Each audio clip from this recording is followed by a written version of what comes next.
इंशाअल्लाह फौरन नमाज के लिए जमात यहीं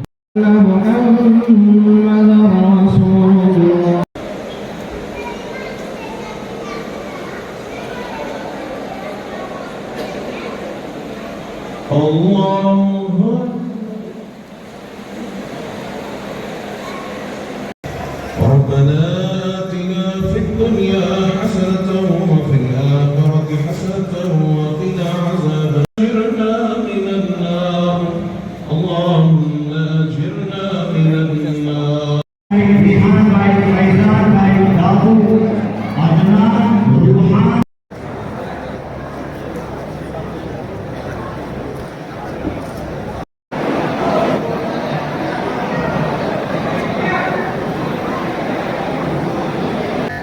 the head ಮುಂದೆ ಸ್ವಲ್ಪ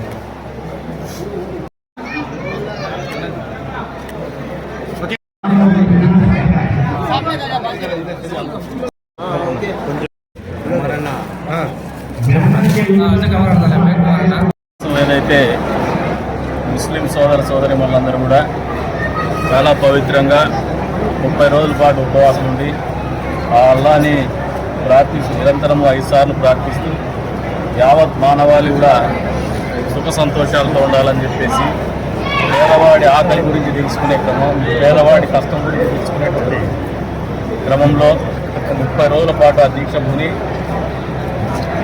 అందులో భాగంగా 30 రోజుల తర్వాత ఆచరించేటువంటి రంజాన్ పండుగ సందర్భంగా ఏర్పాటు చేసినటువంటి ఈ ఇఫ్తార్ కార్యక్రమానికి ఇచ్చేసినటువంటి ముస్లిం సోదరిమణులకు, అదేవిధంగా చేసినటువంటి మౌలానాలకు, ఇమాములకు, మౌజన్లకు, సాహెబ్లకు, తెలుగుదేశం పార్టీ తరఫున చేసినటువంటి నాయకులకు, పాత్రికేయ మిత్రులకు అందరూ కూడా పేరు పేరు నమస్కారాలు.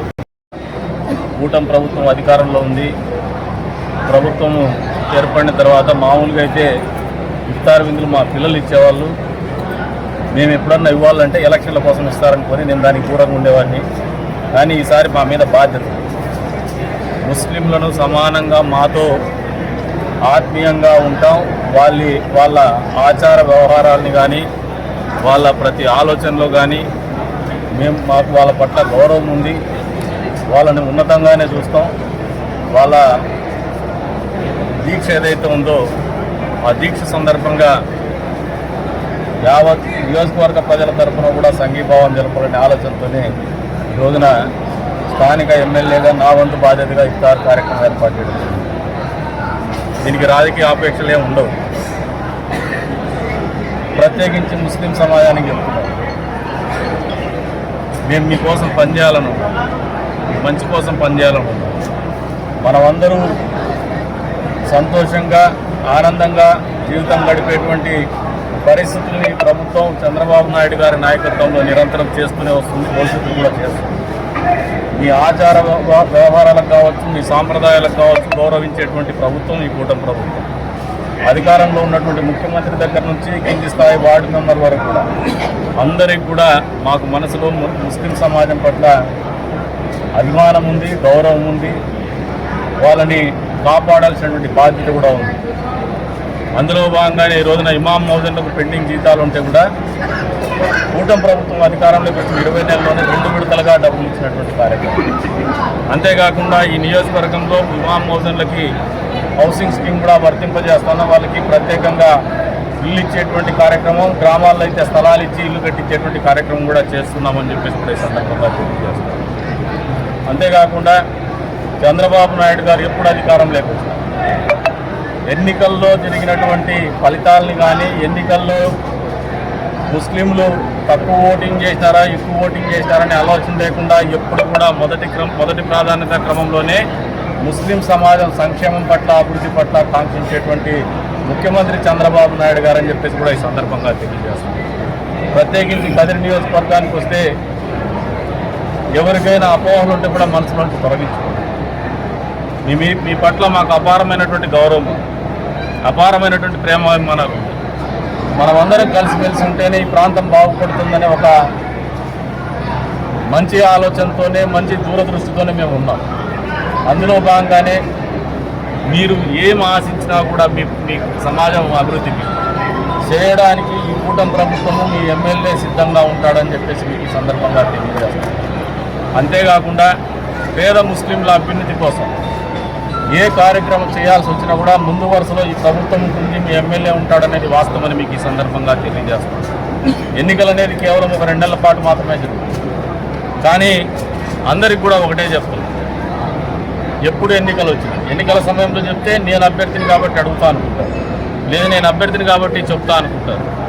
ఇప్పుడు ఎన్నికలు లేవు మాకు, కానీ ఒకటే విజ్ఞప్తి చేస్తాం, ఎప్పుడు కూడా మిమ్మల్ని మీరు మభ్యపెట్టి మతం పేరు మీద, కులం పేరు మీద మభ్యపెట్టేటువంటి వ్యక్తులకు కాకుండా, అది ఏ కులం వాడైనా ఏ మతం వాడైనా మనందరి కోసం పనిచేసేటువంటి నాయకత్వాన్ని, మనందరి కోసం ఆలోచన చేసేటువంటి ప్రభుత్వాల్ని, పార్టీలని ఆదరించమని చెప్పేసి కోరుతాం. నష్టపోయేది మనమే, మన ప్రాంతమే. ఏ ఒక్కరం శాశ్వతం కాదు, వస్తుంటాం పోతుంటాం. కానీ మనం చేసే ఆలోచన, మనం చేసే పనే శాశ్వతంగా ఇక్కడ నిలబడిపోతుంది, ఈ సమాజాన్ని మీద ప్రభావం చూపుతుందనేది వాస్తవం. మా ఆలోచన విధానం సక్రమంగా ఉంటే ఇక్కడ సుఖ సంతోషాలు ఉంటాయి.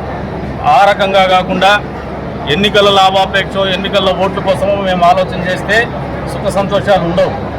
ఎప్పుడు కూడా విఘాతాలే ఉంటాయి, లేదంటే భిన్నమైనటువంటి మనస్తత్వాలే ఉంటాయి. కాబట్టి మీరు ఏ ఎన్నిక వచ్చినా అది చిన్నదా పెద్దదా అనుకోకుండా ఒకటే విజ్ఞప్తి చేస్తున్నారు, మనమంతా ఒకటి, మనందరి కోసం ఆలోచించేవారు కావాలా, ఈ ప్రాంత అభివృద్ధి కోసం ఆలోచించేవారు కావాలా, మన జీవితంలో ఆర్థిక స్థిరత్వం సాధించేటువంటి నాయకత్వం మనకు కావాలా, అటువంటి ప్రభుత్వాలు కావాలా, అటువంటి పాలకులు కావాలా. ఈ రంజాన్ మాసంలో మీ అందరూ గౌరవించేటువంటి అల్లా సాక్షిగా చెప్తున్నా, మా మనసులు పవిత్రంగానే ఉన్నాయి. మీ పట్ల పెద్ద మనసుతో, పెద్ద హృదయంతోనే ఉన్నాం, మీకు మంచి చేయాలనే ఆలోచనతోనే ఉన్నామని చెప్పేసి మీకు అందరికీ కూడా తెలియజేసుకుంటూ, ఈ ఉపవాస మాసంలో మీ ఆరోగ్యం బాగుండాలని చెప్పేసి, మీ ఇల్లు సంతోషంతో ఉండాలని చెప్పేసి, అంతే స్థాయిలో మీరు ఈ 30 రోజులు ఉపవాసం ఉండి ఏదైతే కాంక్షిస్తున్నారో, ఏదైతే అల్లాహ్ని కోరుతున్నారో అవన్నీ కూడా నెరవేరాలని చెప్పేసి యావత్ ముస్లిం సమాజానికి కూడా తెలియజేసుకుంటూ, మరొకసారి ఈ ఇఫ్తార్ కార్యక్రమంలో భాగస్వాములైనటువంటి వాళ్ళు, పాల్పంచుకున్నటువంటి వాళ్ళు, ఆతిథ్యాన్ని స్వీకరించి ఇక్కడికి వచ్చిన ప్రతి ఒక్కరికి కూడా పేరు పేరున ధన్యవాదాలు తెలుపుకుంటూ సెలవు తీసుకుంటారు.